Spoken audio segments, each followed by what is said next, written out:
O rio pode ser Solimões. Não, não. Não? Rio Purus. Rio o quê? Rio Purus de contra essa aula, né? O Rio Purus é uma das afluentes do Rio Solimões. Eu sabia, deixa eu ver. Então, José podia se chamar José Raimundo, que é como José Colar. E Maria poderia se chamar Maria da Graça. Show de bola. Então, a história podia começar assim. Maria da Graça vivia numa pequena comunidade chamada Nazaré, às margens do rio Purus, afluente do rio Solimões, no meio da floresta amazônica. Lá, ela plantava mandioca, fazia farinha, comia tambaqui, tucumã e cupuaçu. Maria estava comprometida e iria se casar com José Raimundo. Um dia, enquanto buscava água no rio, um anjo apareceu a Maria. Era Gabriel, o anjo do Senhor.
Seus pais, para acertar os documentos. Então, ele e Maria da Graça, que estava grávida, pegaram suas redes, tomaram um recreio, que é um barco de linha, e seguiram da pequena comunidade de Nazaré pelo rio Purus, do rio Purus pelo Solimões, do Solimões pelo Rio Negro até Manaus. Lá, tomaram outro recreio e desceram até Belém do Pará, em uma longa viagem pelo rio Amazonas.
A viagem levou muitos dias.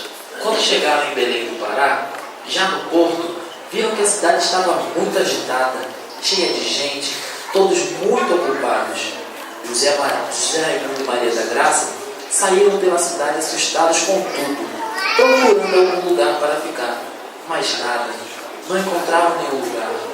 Tudo estava lotado, pousadas, hotéis, pensões, e o dinheiro era bem pouco. Maria começou a sentir que seu bebê logo nasceria, mas nos hospitais também não havia mais lugar. Logo começou a anoitecer. Foi aí que os catadores de papel se aproximaram. Quando viram Maria grávida, convidaram os dois para dormir em seu humilde barraco na periferia da cidade. Naquela noite, um lindo bebê nasceu, e toda a terra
Na hora do nascimento de Jesus, uma grande estrela despontou no céu, e como fogos de artifício, começaram a pipocar outras estrelas na noite. Uma revoada de tucanos e araras iniciou um alvoroço, e com centenas de pássaros, os anjos de Deus começaram a cantar alegremente.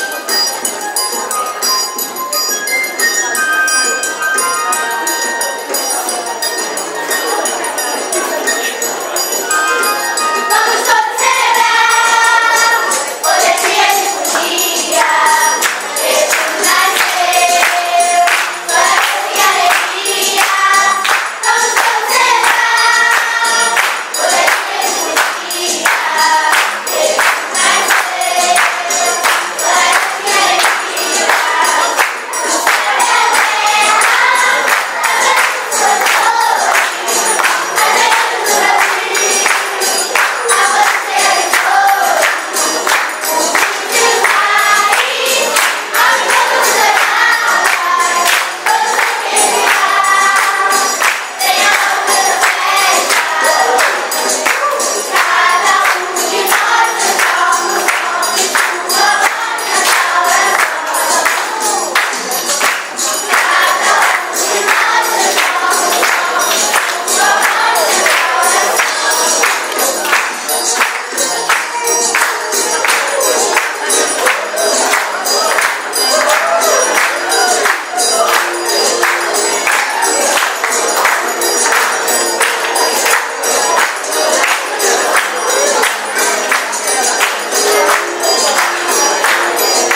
alguns gaúchos boiadeiros assavam um churrasco nos plantas. Enquanto tomavam seu chimarrão e admiravam o céu, viram surgir uma linda e brilhante estrela. Então, montaram seus cavalos e reuniram o gado e seguiram o Brasil afora até que encontrassem o local do nascimento do Rei dos Reis. Viajaram por muitos e muitos dias.